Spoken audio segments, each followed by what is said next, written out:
So tell me when you're ready, Danny. Oh my goodness. I see a butterfly. If it only land on your head. Or your shoulder. Like a princess in a Disney movie. It's so funny to see when they open it up and the names just roll in, I like know, I opening the love doors. that. Brrr, yeah. I love that. Yeah. Hi, everybody. Yeah, Thanks hi, for being guys. with us. Huh? Wow. Wish it was in real life. Yeah. Yes. We wish we were there with y'all. Okay, how are you, Danny? Ready? Everybody's in, so we can start. Okay. All right. Well, good afternoon. On behalf of the Sanibel Public Library Foundation, welcome to an afternoon with the authors. I'm Linda Euler, Vice President of the Foundation. Each March since 2012, we've gathered for lunch with the author to celebrate reading and libraries. A year ago, all of the plans were set to do so once again. The menu and the table decor were planned. We had a sold-out audience, and we were ready to welcome Mary Kay Andrews and Patti Callahan Henry as our guest authors. And then, well, we all know what happened next. So here we are 12 months later. We wanted to stay connected with you and thank you for your support over the years. Mary Kay and Patti graciously agreed to join us, and they brought along 3 of their friends and best-selling fellow writers, Mary Alice Monroe, who many of us met when she was an author series speaker several years ago, Kristin Harmel, and Woodson Harvey. These 5, the Fab Five, have turned the proverbial lemons into lemonade during the pandemic. We'll learn about their initiative, Friends and Fiction, as well as more about their very impressive backgrounds, their books, both past and future, and their insight into writing and the creative process. Guiding the conversation will be Nancy Stetson, the arts and entertainment writer and critic for Florida Weekly. Nancy's also been busy during the pandemic, winning a national playwriting contest for her monologue, Germs Are Everywhere. And this month, 2 of her one-page plays will be performed by Tiny Theater Online, started last year by Florida Rep actors Rachel Bertram and Brendan Powers from a closet in their house. During the presentation, you can feel free to ask questions by typing your question into the chat box, which is located on your screen. And we're also recording today's presentation for later viewing. So Nancy, let me turn it over to you. Scoot over here. Hi, guys. Welcome. Hi, Nancy. I'm going to give quick bios of the 5 authors of the Fab Five. Patti Callahan is a New York Times best-selling author of 15 novels, and her newest, Surviving Savannah, which is about a shipwreck that's called the Titanic of the South, is coming out in 6 days.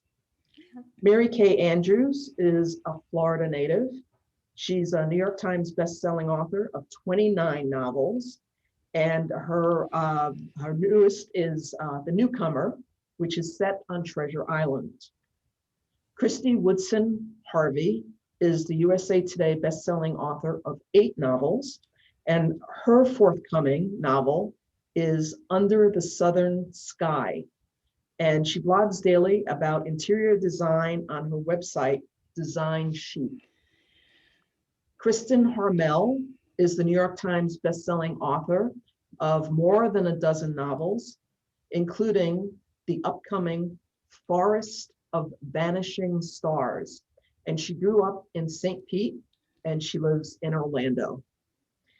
And Mary Alice Monroe is the New York Times bestselling author of more than 27 books, which are set against the environment, including the Beach House series. Her upcoming book is The Summer of Lost and Found. And I'm wondering if each of you would just talk a little bit about your upcoming book. Tell us what it's about, please. And we'll start with Patti.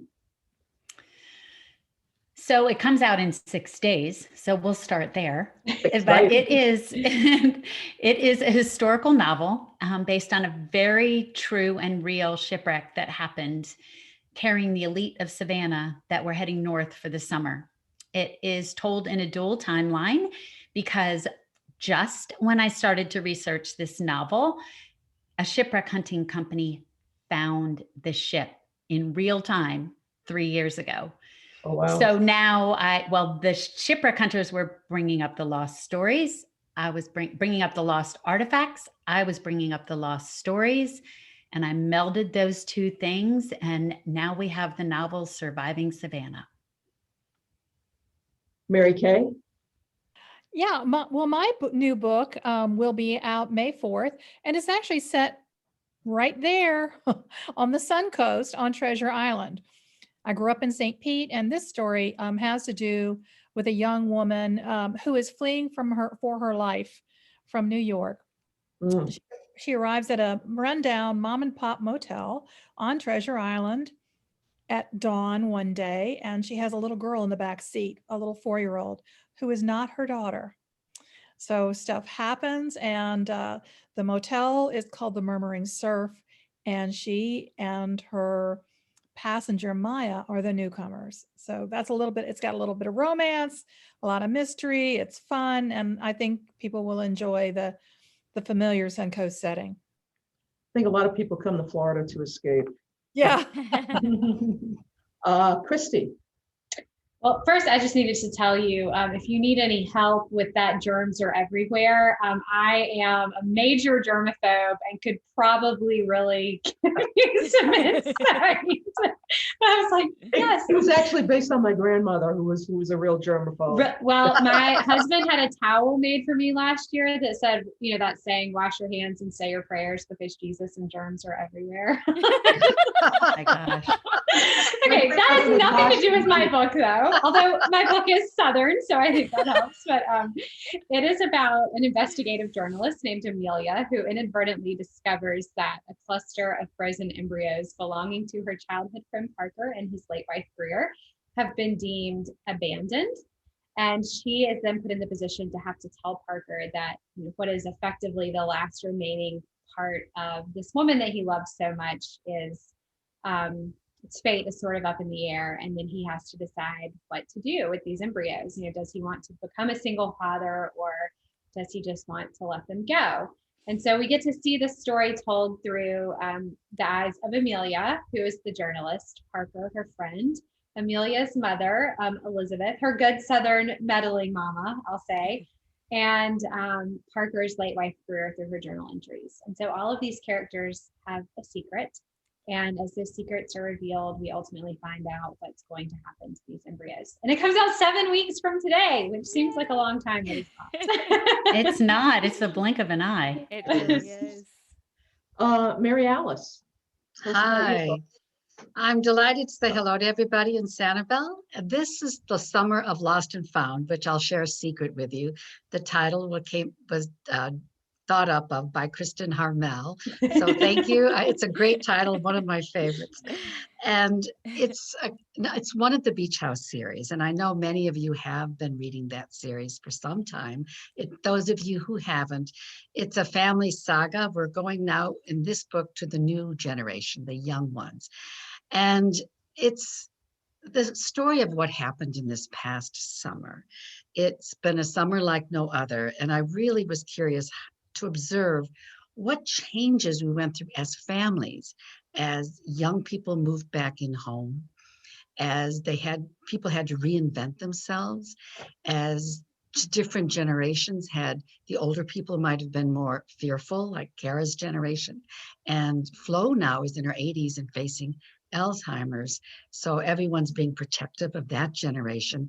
And then you have the young generation who form what they call a pod. And there's a love triangle in that pod, which is, of course, fun to read and fun to write. But it really was more about how people came together during this summer.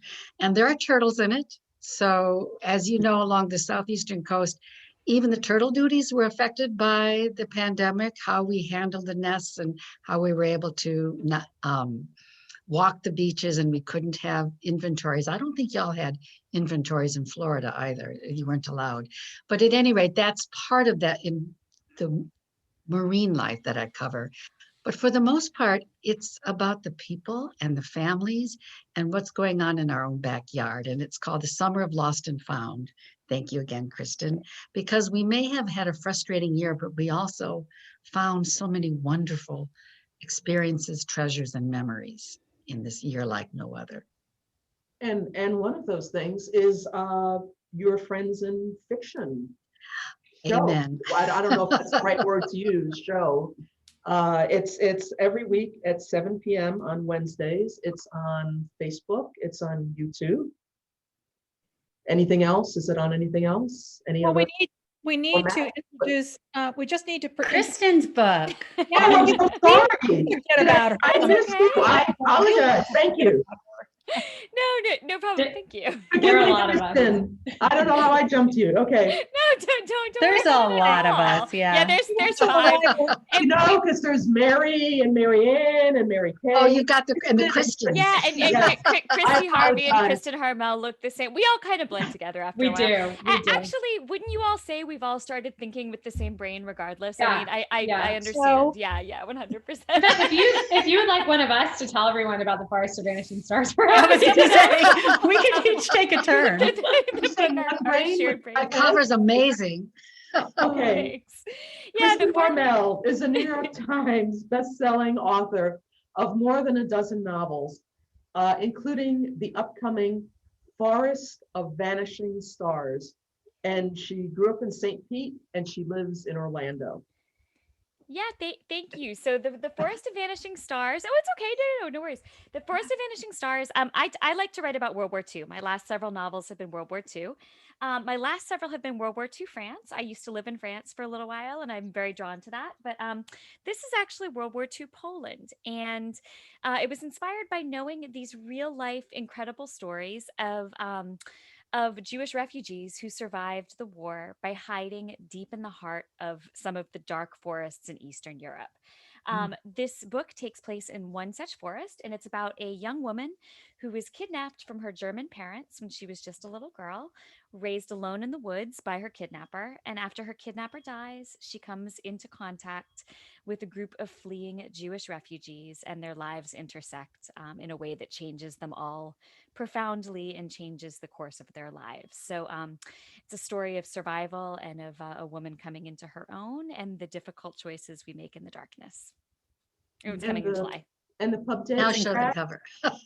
July 6th. It's coming out July 6th. So I'm bringing up the rear of the Friends in Fiction 2021 releases.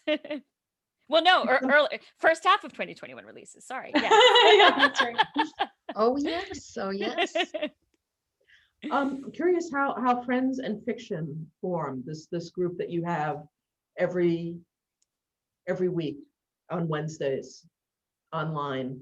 And you get together and you talk about books, you talk about writing, you interview authors, you ask for writing tips. How did this start? Well, I had all of us had books coming out last winter and spring. And once the pandemic hit, we were all pretty anxious about what would happen with books and book tours and bookstores. Yeah, And- they were all canceled.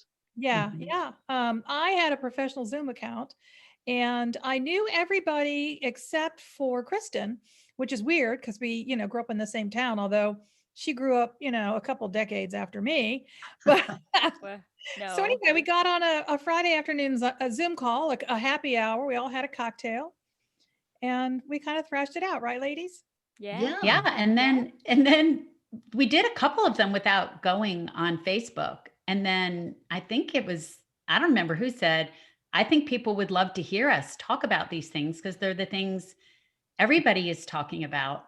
So we went on Mary Kay Andrews' Facebook page. And Yeah, that's right. We started on Mary Kay's page. Yeah, that's right. if you look back at those, I don't think you can. I think we've hidden them, but Oh, no, I hope not. Those are the treasures. the first ones are quite interesting. It's We so all funny. we've come a long way. You'll see us in the lighting is bad. We were all we're in our gardens and, the sun's going down. It was hysterical. The other point though, that's really important is that we were concerned about our tours, but also the bookstores, the independents were in real trouble because nobody was going. I mean, we were afraid that we would lose our independent bookstores. So we decided as a group to highlight every week one independent bookstore. And that's been a real continuing mission of the group. And did you ask the author, or is it something that you come up with? You ask the author, the guest author of each week. Yeah, we started out, You we just started suggest- out, yeah, we started out choosing bookstores that we knew that we'd all been to. But once we had started having guests, ladies, is it right that Kristen Hanna was our first guest? Yes. She was. Yes. Yes, and that was a glitch free. It was not. Which It was meant not. we started asking our guests at some point if they would choose a bookstore that that they loved and that it was meaningful to them and had supported them. And so, and mostly that's what happens is the author, the guest author, tells us what bookstore they'd like us to partner with. Independent been- bookstores are so important. They're the They lifeline really are. of communities, and yeah, I was curious about your format, how you came up with the format. Did it just kind of evolve over time, or did you sit down and say, okay, let's do this, then we'll do this, then we'll do this? I think the neat thing about the format is we started with a basic script, and then it's evolved as we've evolved. I mean, we sat down really not knowing what we were doing. And all five of us have had input into making it hopefully a consistently better and better show week after week, as we kind of get our feet under us, as we learn what people are looking for, and as we learn what we all five of us separately and together bring to the table. So I think you can look at different parts of our format and say like, oh, that was Patty's idea, or that was Mary Alice's idea, or whatever. But yeah, it's once again going back to that, but we all share the same brain. Maybe we each only have a fifth of it, but somehow it's all working Yeah. out. That's all we need. It's But it's a Kristen real wrote the learning first curve. script. Yeah. Yeah, she Kristen did. wrote the first script. did. And Yeah.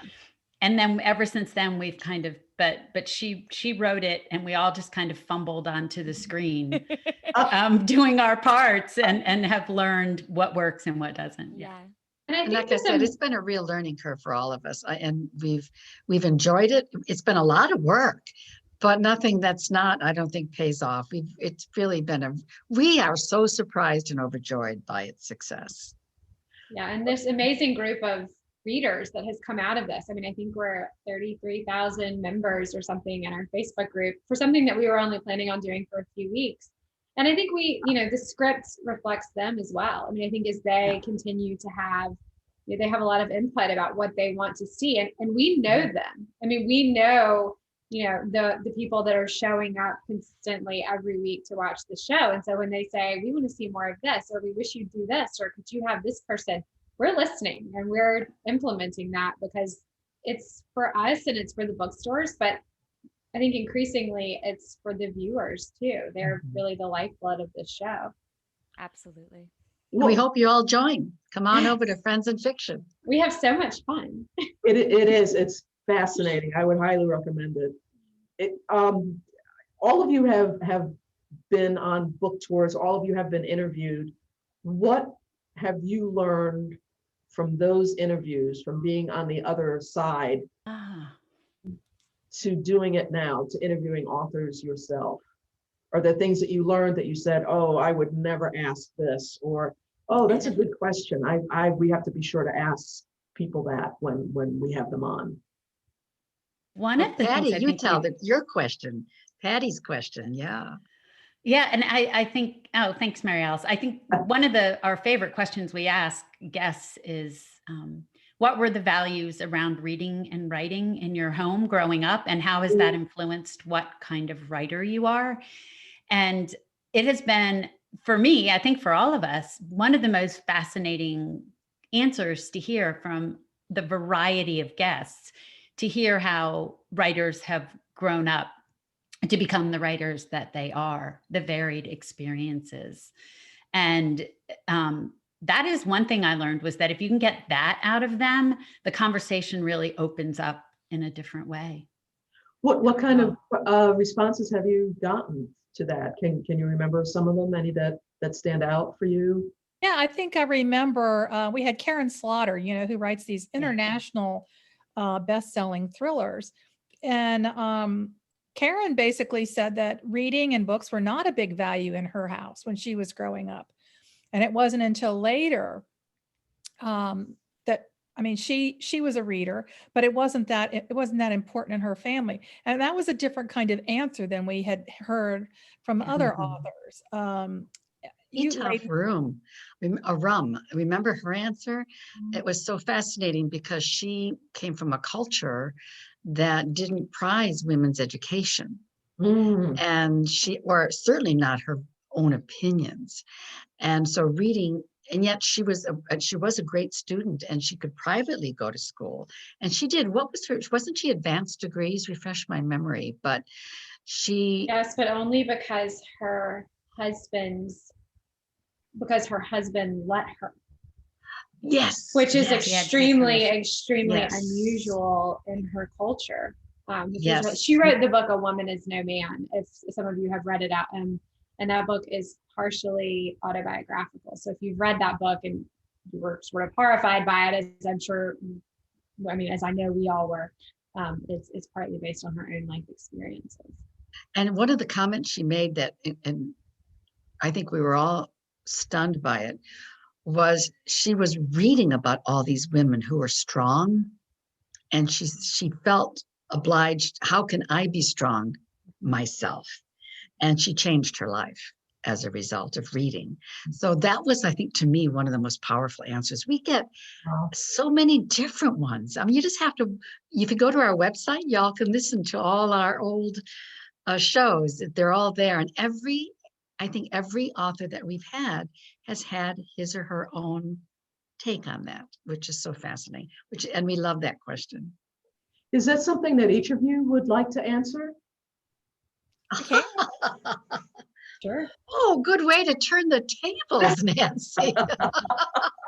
It's your question. Sure. Who wants to go first? Patty, you're on. It's your question. Your question. We'll do this super quick. We'll pretend it's a lightning round. Yes. I grew up as a preacher's kid, and so our house was covered in books, and I read everything. I read everything I could get my hands on. If there was nothing available, I'd read the back of the cereal box. And my family encouraged it. I, was at the library once or twice a week. My dad let me borrow his typewriter to type up little stories. I got in trouble sometimes, get your head out of that book and join us here in the real world. But on the whole, books defined our lives, and that probably made me who I am today. Kristen?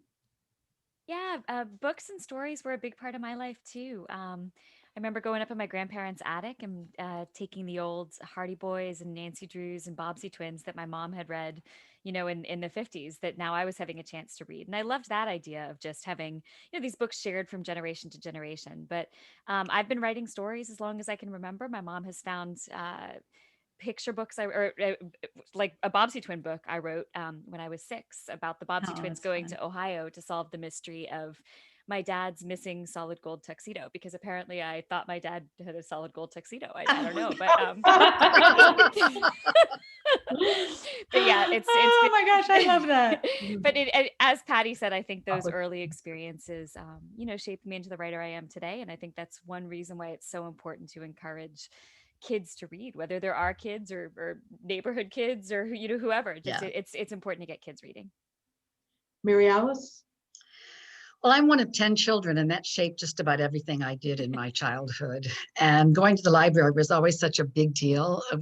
Mom would throw us in the Buick and gather up all those overdue library books. And someone in the car would always be in trouble because the books had fines. And there was always that. But reading was always a time that we could be alone. And I really loved that I could not have to share everything. I could have my own books. Yeah. So libraries were really important for me growing up. And Mary Kay? Well, we didn't have a lot of money when I was a young kid. I'm one of 5, but there was a bookmobile. The Pinellas County Library System had a bookmobile that came to the A&P shopping center near my house. My mom, when I was really young, didn't even have a car. She had a golf cart, but she would, strap the 5 of us onto that golf cart. Diaper baby, who was my youngest brother, would be on her lap, and we go to the bookmobile. We'd all check out the maximum number of books they would allow us. And when we got off, that bookmobile tires would rise because all these, 6 people loaded down with books. So I was an early reader. My sister taught me to read because she was tired of reading to me. My mother always had a book in hand, always, always, always. And so I was an early reader, and I was an early writer. I was writing stories. I was writing poems. And so it was no surprise to anybody. And I told people when I was in 7th grade, well, I'm going to be a writer someday, and I'm going to have a pseudonym. It's a very fancy pseudonym. And nobody was more surprised than me when I did grow up to be a writer. So what was your people very were fancy surprised. pseudonym? What was Oh. your pseudonym? I'm not going to tell you. Come on. Come on, you can't say that. It was Regina Foxton. I thought that was a high name. Oh I my used goodness. I love Regina that. Foxton. I used it. I named a protagonist Regina Foxton in my book, Deep Dish. So it didn't go to waste. Awesome. That's excellent. See, And just what when we about- think we know everything about each Everything. other, Exactly. there's some more. Regina Foxton. I love it. Christy, what about you? Well, I grew up in Salisbury, North Carolina, which is the home of Food Lion. And there was this strip mall. This story has a point, I promise. There was a strip mall called Kettner Center, and it was right by my house. And there was Food Lion and In a Street Drug and Bookmasters, which was one of our local bookstores. And so when people ask, I always say that books were like groceries in our house, because I remember like mom would pick me up from school and we'd go pick up groceries at Food Lion, and we get this little baby Reese's cups from In a Street, that Oh, they would yeah. keep in the little bins, and fireballs. And then we would go to Bookmasters and get books. And I mean, of course, the library was a huge part of, my childhood too, but that was a really special treat because, we got presents at Christmas and our birthdays, but books were a necessity. They were something that, you could always have a new book because that was so important. And one Christy, of the those things- Reese's cups showed up in your new book. Oh, I mean, they're pretty much like a pervading theme of mine.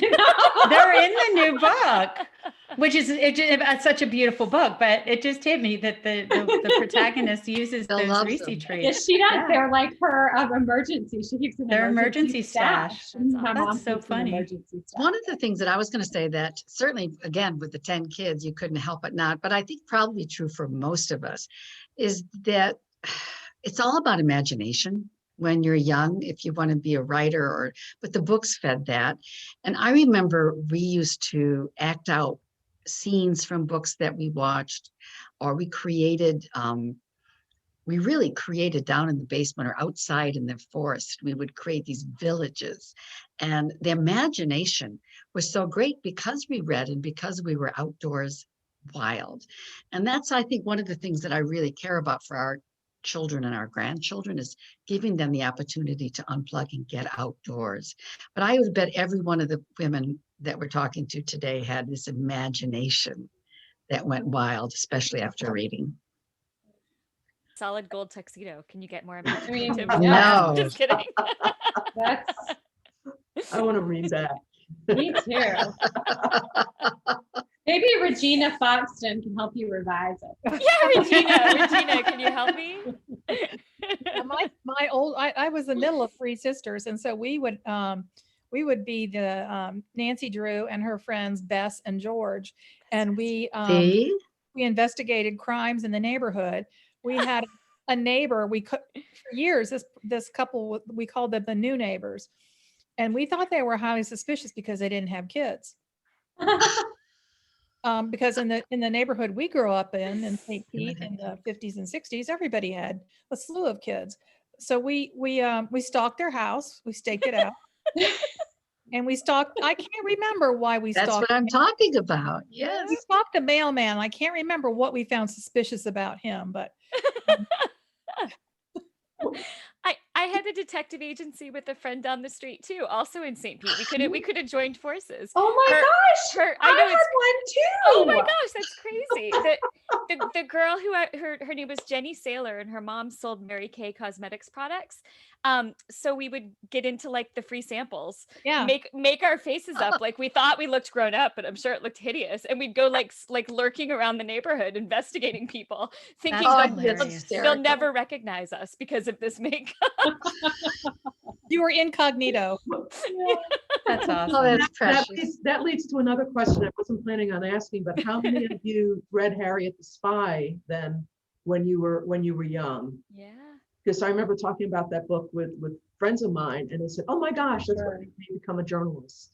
About Oh. a young woman. Yeah. Was she 11? And she would follow people around. Yeah, and I didn't talk read to them and Harriet. take notes. Yeah, I did become a journalist. I was a reporter for 14 years. I didn't read Harriet until I was out of college. But Wow. I read her for I'm probably glad you read her. writing. Yeah. Wow. It so was none of Nancy you Drew are for all me, spies so. anyway. Yeah. Pardon me? I It was said, Nancy Drew for me more than Harriet. Okay. I was all about Nancy Drew solving the mysteries. Come on, you And the wanted cute boy, Ned. Nick You just Nickerson. wanted I Ned. wanted Ned Nickerson. I've Nickerson. admitted it. I've admitted it. This is no secret. I have two questions. How do you choose your authors? And do you have a wish list of names that you wish you could interview them on your show on Trends in Fiction? Well, Anyway, we get together, we do Thursday Zoom meetings to talk about what we have coming up. And we have a list. We're booked with authors into what, ladies, July? Fall. Yeah, July, I almost till think, yeah. fall. wow. So And I just want to interrupt. You have Lisa Unger tomorrow night on. yeah, we have Thank you, Lisa yes. Girl. She'll be on tomorrow night. So we have a list of authors who have books that we're excited about, or authors maybe that we're friends with and we know they'd be good guests. We're trying hard to invite a diverse group of writers to be on the show. So we've invited debut novelists. It's hard if you're a debut novelist, especially with libraries and bookstores shut down, to get traction in the Mhm. world. I saw you had Nancy Johnson on. Yeah, Yes. yeah, Yes. She's so fun. yeah. We had Britt Bennett. Yeah. We had Jasmine- Britt Bennett early on too. Yeah, and we've got I think a lot of we hope authors that people want to hear from. We're excited about hearing from them. And you know what I love too is even an author who might be somewhat shy when she begins, I think it's the chemistry of the five of us when we talk. And there's a moment in the show that even the most shy or reluctant guest opens up because it's talking with fellow authors and women. And there's a nice dynamic that I think we get some really good, what do you call it, responses, really good intimate details that they Good might not get in a rapport. pat phrase. Yeah. good Yeah. rapport. I agree. You make people feel very comfortable. Thanks. And it's- But we do have a dream list. I mean, we have a Yes. really long dream list. We probably have a dream list that could let us have a show for another few years. So we're good. Do you want to name some of those people on your dream? Well, if you could call some of them, we'll give you the list. Exactly. And I see somebody asking in the comments, Business Lab 1 is asking, are the authors on Friends in Fiction only female authors? And no, No. they're not. We've had male authors too, and we have male authors coming up. So we try to be as varied as we can in terms of genre, gender, everything. So diversity across all all categories we try. So yeah. I think You that's had William important. Kent Krueger on. I Yeah. don't know how Wasn't recent that one was. of my favorites. I mean, I think we all just kind of fell in love with him. He's he a was just sweet so- guy, and his books are incredible. Oh, I love his books. They're spiritual and they're complex and they Right. bring you back to childhood. Yeah. Yeah. Do we And of have? Go ahead. I was going to say, we so far have failed on our Matthew McConaughey mission. Yes, anyone Right. out there has a Wow. connection, we'd love to have him. And Colson Whitehead, we'd really. Yes, he's on our wish list. Yeah. Yeah, Colson Whitehead told us to go fly a kite. It's sad. We tried. We tried. We have some more questions here from people. Comments? Somebody loves the chemistry. Someone said they love the chemistry among this beautiful group of Ah, ladies. Oh, thank you. we hope you join us on Wednesday nights at 7:00. Yes, yes. You also asked the writers for their best tip.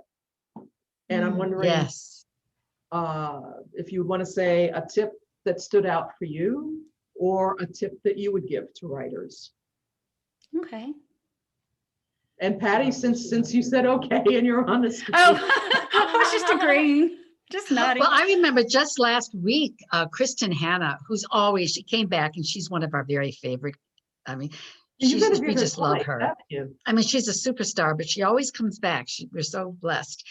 But she said at some point in the show, when she gave writing tips all night, it was one of those conversations. And she was talking about how she was talking to another author, I think, maybe you could remember who it was, but she was watching, okay, girls, what were the two shows? So The Game of when Thrones she was writing, and Breaking Bad. And she realized that it was transformative for her to realize that she had to keep upping the stakes. That when you think the worst could happen, you make something else really bad happen. And I just thought that was, for her, it was enlightening, but it was also enlightening for me too. Just turn up the heat over and over again. That was a writing tip that I took home. And Mary Kay said something about have a bear chase your character, and then have the character go up a tree and have the bear follow them up the tree and then cut down the tree. Oh, Yeah. yes. Somebody told me that when I first started writing mysteries, but we've had so many good ones. William Kent Krueger talked about making writing his job. Even after he wasn't teaching anymore. His wife had a day job, but he got up and his job was getting the kids ready for school and doing all that. And then he went to a local diner and he wrote. He was going to his job, and he talked about approaching writing in a serious way, as though it is your job. Mm-hmm. And that's kind of what you guys are doing too, as well, aren't you? Meeting together in the morning and being accountable to each other for writing. Some of us have slacked off.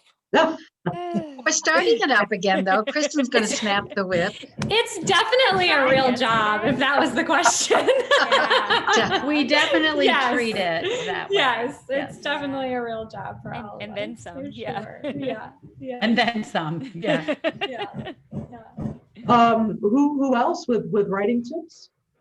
Well, oh, I'm sorry, Christy, go ahead. Well, I was just going to say, Susan Meisner had a really interesting one last. Is that what you were going to say? Oh my gosh, we do share a brain. The Kristen H's have one That's brain. right. But she was, so you can chime in on this and maybe I'll get it wrong, but she was talking about how she's like she started like saying her books to herself. Like she goes out on her patio in the morning and is like making voice notes to herself, which I just thought was so interesting because I feel like my fingers have to be attached to my keyboard or I can't function. So she would just talk it out, or she would talk into a phone or record it, or what? Like the notes app on her phone, I think. I think she would record it and then email it to herself and then come back and clean it up. But you know what, Christy, the reason I was going to bring that up, I'm so glad you did, was that we've had such a nice mix of people giving those really deep tips about how to dig deep into your characters, but then also the really practical tips like go sit in a diner or record notes to yourself. So, every week you get something different. And, I don't think we've really heard the same tip twice, which is extraordinary. Or if we have, they've been very different versions of the same tip. So, I don't know. It has felt fresh to me every week. And there's a weird, big, gigantic bug flying around my house right now. Awesome. No, it's true. And I think we all jokingly say the writing tip is we have a lot of writers who come to us every week, but we like to think that the writing tip is for us as well. Yeah, exactly. I mean, everything like J.T. Ellison was about just crossing off every day on a calendar that you touch the page. Yeah. right? And so when you look at your Yes. calendar, you have proof that every day you did something. That was a Other good people, one. I love that one. Other people have talked about, adding up your word count so you can see Mhm. it in a column. And so each time we walk away with another little piece that spurs us on. I mean, we spur each other on anyway, but the guests do the same thing.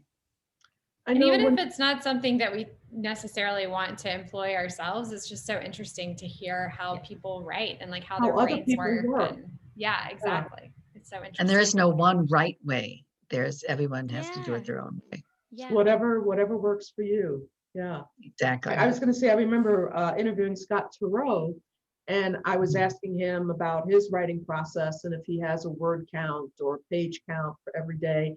And he says, no, it was much more organic. He said he would sit down and he would say, okay, today I'm going to write such and such a scene, or today I'm going to write this dialogue between these two characters. So it wasn't, I have to do X amount of words, or I have to sit there until I'm finished with X amount of pages. That was how he approached it, which I thought was very, very interesting. Well, that brings up People- another interesting point that we learned from our guests is that, and we sort of all know this, but just from having a lot of writer friends, is that there is no one way. That we have some of us, but write chronologically. We can't just jump ahead. Some people can write 2 books at the same time. And like Scott says, I'm going to write this scene today. It's always so fascinating to get inside the brain of another author. How did they make the magic happen? I'm kind of curious, what are your favorite ways to procrastinate? Because as much as writers love to write, it seems like we love to procrastinate, and we will find so many different ways to not do this thing that we love. So For me in historical fiction, it's the research. Once I start, I'd rather spend all day reading about what I'm going to write about. And then a month has gone by and I forgot to write about it. So research is my best procrastination. How about y'all? I was getting ready to say that you're going to get some really type A procrastination answers out of us, I think, because it's not like your typical procrastination. I like to do everyone else's job. So like, did XYZ P&Q reviewer get their book? Like, has this been done? What should we do for merchandise? I mean, like anything that I can do that has to do with the tour schedule or just anything that is like specifically not my job. Because you're That's still what I would working, do. aren't you, Christy? Yeah, You're because still you're still officially working. So it's not procrastinating. Yes. It's just Yeah. not Yep. doing your job. So it's, gray area there. Yeah. I go off Emails. shopping. Well, see, that's Oh, a but better you're the- answer. You're the junker. Yeah, she can find the most treasures. I'm so jealous of the way you find treasures. Okay. Facebook Marketplace is my new. And that is true, but also you write about that. So it's kind Yes. of researchy too. It's Yeah. research-ish. Research-ish, adjacent. For me, I'm one of these writers who writes in different timetables cyclically because it's based so much on my experiences with if I go out in wildlife, which I haven't done in a year, and I'm chomping at the bit. But I can go out for weeks and weeks and weeks and not write a single word of book, but I'm actually taking in a lot. So I don't think that's really procrastination. It's just not putting words on the paper. And that's the balance, is research of any kind that all of us do, especially the historical fiction, and putting the words on paper. It's like don't you think so? 2 sections. You're still present to the work, but you're not putting words on paper. I guess the other side of that question about procrastination is how do you jumpstart yourself? How do you inspire yourself? You Deadline. don't have to sit around. Yeah. You don't have to sit around and wait for inspiration, but are there things that you do to kind of jumpstart yourself or get yourself into it? Or it's like, okay, I'm going to have 2 cups of coffee and then I'm sitting down, or whatever. What I think deadlines for all of you? Well, I think what you mentioned earlier about us writing together has been a huge help for me. I think all of us finished our 2021 books um, while kind of keeping each other in line. We would check in every morning at 7 in the morning, most mornings, right? Yep. And it was Mhm, usually Mary Kay mhm. who would say, "Who's writing? What's your word goal for today?" She did. Yep. And I think just being both accountable to others, but also supported by others was a huge part of feeling that push to sit down and write and get those words on the page. And I think also, we've all published so many books now that I think we all realize that one of the secrets of writing is that you just have to put those words on the page. I mean, you can clean up the words that aren't great later. You can go back and revise, but if you're not putting them there, there's nothing to tinker with. There's nothing to fix. So sometimes it Exactly. really is just, sit down in your chair and get those words out. I get inspired in the shower. It's for me, it's like a, what are the play? Isolation. It's like an isolation booth. There's An nothing. isolation tank. Yeah, it's an isolation tank. My mind is a blank, and I sometimes will make it blank on purpose. And I'll be standing under the shower so many times, and an inspiration for what a character does or says, or sometimes I can unknot knotty plotting problems. I mean, many times I've called Patty and said, "Oh my God, I just got out of the shower, got a great idea." Sometimes it's for a whole book. Like, Or long yeah. car good. Long car rides are really good for me. Yeah, me too. Yeah. Airplane rides, Train rides, yeah. which yeah. we don't do anymore, but back in the People are day. so into their phone and they're not looking out the window and thinking and letting their mind drift and yeah. Honestly, Sometimes for when I'm me though, reading- go ahead. Go Patty. ahead. Dreams. Sometimes when I'm reading just for sometimes when I'm reading just for pleasure, and I turn off, because like Christy said, the five of us are pretty driven. And so it's hard to turn it off. But if I'm reading something that has nothing to do with my work, something will bubble up. That's Go ahead, true. Mary Alice. Oh, well, first of all, that's absolutely true. Dreams. And I do dream, and I think I get some of my best ideas from dreams, but it's usually once a book is cooking. I can dream crazy dreams like everyone else otherwise, but when I'm focused and I'm in the heart of writing, I pay attention. Wow. I always think that I have these great ideas from my dreams, and I'll jot them down, and then I wake up and I'm like, that is the most nonsensical, ridiculous. Oh, that happens. And in the middle of the night, I'm like, this has been delivered to me. It's brilliant. And then I'm like, it doesn't even make sense. Like, what was I It's a talking thinking? carrot. Yeah, like, this is not a good protagonist. That's so true. That's so true. I'd say 80% of what you look at the next morning is gobbledygook. But if you get that 20%, you're doing real well. I dreamed the first scene of a book. I dreamed one night that several nights in a row, I was sitting in a church and there was a young woman in the pew ahead of me. And when I've had this dream for like three nights in a row, and I remembered it, it was very vivid in the morning. One night I thought, you know what, I'm going to find out. This means something to have the same dream and the same thing. And so the next night in my dream, I tapped her on the shoulder and I said, "What are you doing here?" And she said, "I'm watching my ex-husband get remarried." And so that was the first scene for a book I wrote called Spring Fever. I love it. Awesome. Wow. I actually That has dreamed- never happened to me. It's happened to me one time. It had never happened before or since, but I dreamed almost the entire plot of The Life Intended, which was my 2014 book.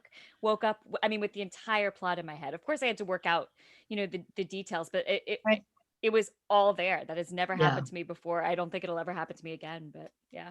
And I dream endings. Yeah. Yeah, I total endings. It's down to lines, dialogue, everything. So for me, that's great because I know what I'm working towards. It's like a gift. Yeah. Thank you. I'll just write this down, Yeah. and then I have something to work towards. I've heard some songwriters too say that they've had songs come to them in dreams. And I think yesterday came to Paul McCartney in a dream. Yeah, I heard that came to Really? him in a dream. Yeah. Yeah. We have a question from someone in our chat room wondering, how did you get your first book published? I can Kristen? go I can- first. Oh. Oh, sorry. Mine's short and sweet. I won a writing contest, which was really That's a random good and one. strange. I actually already had a literary agent, so I will say he helped a lot, like in the process of getting published. But I entered a writing contest and I won, and an editor at Penguin Random House was one of the judges, and she bought my book out of the contest. That's the best way. That's It really exactly is. what happened to me. I won a contest. Is it really? Yep. I How won the did I not Maggie. know that? I won the Maggie and it got me an agent and it went from there. I didn't sell that book at first. It was sold it later. I wrote a different one, but that's same thing. It's getting the agent that's it today. That if you, I think most people know that if they really want to publish in fiction, you need an agent. And getting the agent, volunteer, go to writers' conferences where once they open up again, and listen to agents when they come and talk, and listen to editors. Don't chase them around with their manuscript because they will never read it there. But it's just getting a sense of the business side of publishing. And you do need to look at who your favorite authors are. Who do you write like? And these are old tricks, to find out who is that author's agent. And often you have to understand too, there are levels of agents, and many high-ranking bestseller authors have agents that may not be taking new clients. So they may be part of a group that has a new, younger agent on the docs, and then you might be able to query that person. But an agent is absolutely necessary to get published today. How did you get published, Kristen? So I was writing for magazines at the time. I was writing for People magazine, and I knew I wanted to write books. And I thought, well, I don't know if I have what it takes to write fiction. So I queried an agent with a nonfiction proposal, which in retrospect was really silly because my nonfiction proposal was how to survive your 20s. And I think I was like 22 or 23. Oh my gosh. And what did I know? I still don't know. but I had followed the directions for how to write a book proposal and had written a good book proposal for just a stupid book. But that got me my agent. And then who said, if you want to write a novel, why not? Give it a try. And so I did. And that first novel sold because I already had that in with that agent. Although, and I think I shared this on Friends in Fiction also, I did get the call on April Fool's Day that the novel had sold, and I thought she was lying to me. So, Awesome. Did you publish the nonfiction book? No, I still don't know how to survive your 20s. I'm almost 42 and I couldn't tell you the first thing. Oh, that's funny. You are so funny. Oh, love it. And I was working as a newspaper reporter, but I was writing fiction in secret. And I had a very dear friend at the paper. She was my mentor. She was a columnist. Her name was Celestine Sibley. And she had a longtime editor best friend at HarperCollins. And so she took my first manuscript to him and he didn't buy it. But I went to a writer's workshop with Sue Grafton and I started writing a second book. And I gave that to my friend and she took it to her friend, just 5 chapters. That's all I had. She took that 5 chapters to Larry Ashmead, who was the then associate publisher at HarperCollins. And he ended up buying the book just based on 5 chapters, which I did everything backwards. I had an agent interested in me, but I had an in with a publisher. I didn't have a total entire finished manuscript, which they always tell you, don't query with a partial manuscript, have the book finished and polished. Yeah. I didn't do any of that, but it worked out because he knew that I had written one book, that I knew how to write a book. Right. He knew I had those skills and he liked the idea for the 5 chapters of the second book. So that's what happened. I was pregnant with my 3rd child. I'd been teaching and I was feeling very sorry for myself. I had to lie prone. I couldn't even sit up in bed.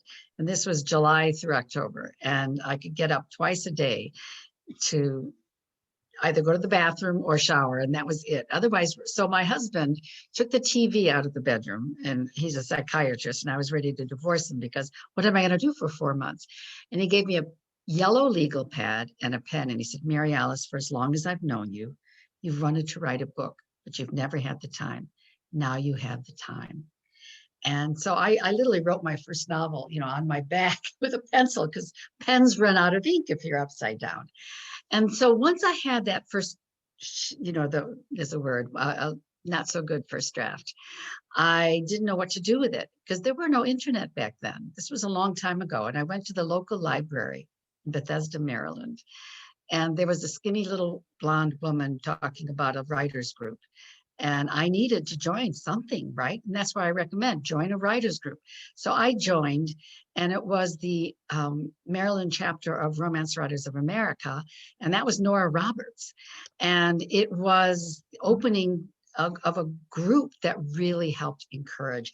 And through volunteering at the writers retreat and volunteering, get in there, I drove an agent to the airport. And she said, send it to me. And that's all you want an agent to say. Send it to me so that she will or he will look at it. It doesn't mean they're going to buy it, but you want to get them to see the book, because what's going to sell is always the story. And that's the way it should be. So the takeaway is be pregnant and write in bed. Yeah, listen to your husband. No, I don't want to say that. But I gave birth to a baby in a book is the line I say. Wow. Wow. I think we're running low on time here. So I'll ask you one last question. Going through this pandemic as writers, how has that affected you?